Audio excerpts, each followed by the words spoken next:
Zimbabwe সিরিজের আগে দলে যেমন বড় চমক রয়েছে, অপরদিকে দলের দুই অভিজ্ঞ বোলার তাসকিন ও শরীফুল থাকবে না জিম্বাবুয়ে সিরিজে। সব মিলে অঘটনের সংখ্যায় রয়েছে বাংলাদেশ।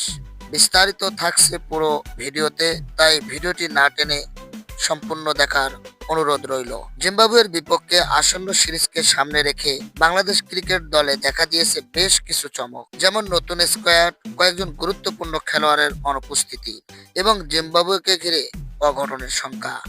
সব মিলিয়ে সিরিজটি নিয়ে শুরু হয়েছে ব্যাপক আলোচনা। সবচেয়ে বড় আলোচনার বিষয় হলো দলের পরিবর্তন। নির্বাচকরা তরুণ ও নতুন কিছু ক্রিকেটারকে দলে সুযোগ দিয়েছেন। ভবিষ্যতের কথা চিন্তা করে এই সিদ্ধান্ত নেওয়া হয়েছে বলে অনেক ক্রিকেট বিশ্লেষক মনে করেন।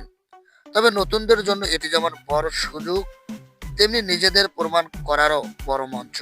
অন্যদিকে বাংলাদেশের পেস আক্রমণের দুই গুরুত্বপূর্ণ নাম তাসকিন আহমেদ, শরীফুল ইসলামকে নিয়ে রয়েছে আলোচনা। তাদের বিশ্রাম দেওয়ার সিদ্ধান্ত অনেক সমর্থককে অবাক করেছে। টিম ম্যানেজমেন্টের লক্ষ্য হচ্ছে গুরুত্বপূর্ণ ভবিষ্যৎ সিরিজগুলোর আগে খেলোয়াড়দের ফিট রাখতে হবে।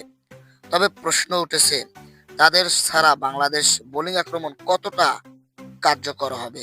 এদিকে অনেকেই জিম্বাবুয়েকে দুর্বল দল হিসেবে দেখলেও আসলে বাস্তবতা ভিন্ন। আন্তর্জাতিক ক্রিকেটে জিম্বাবুয়ে আগের চেয়ে অনেক বেশি প্রতিদ্বন্দ্বিতাপূর্ণ দলে পরিণত হয়েছে। অতীতে বাংলাদেশও জিম্বাবুয়ের বিপক্ষে অপ্রত্যাশিত হারের মুখ দেখেছে, তাই এই সিরিজে কোনো ধরনের আত্মতুষ্টি দেখানোর সুযোগ নেই। এদিকে নাজমুল হোসেন শান্তর জন্য এই সিরিজটা একটা বড় পরীক্ষা হতে পারে।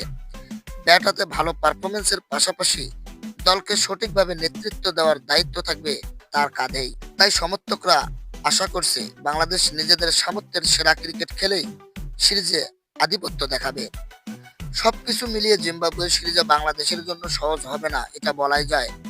নতুনদের পারফরমেন্স, সিনিয়রদের দায়িত্ব এবং দলের সামগ্রিক প্রস্তুতি নির্ধারণ করবে সিরিজের ফলাফল।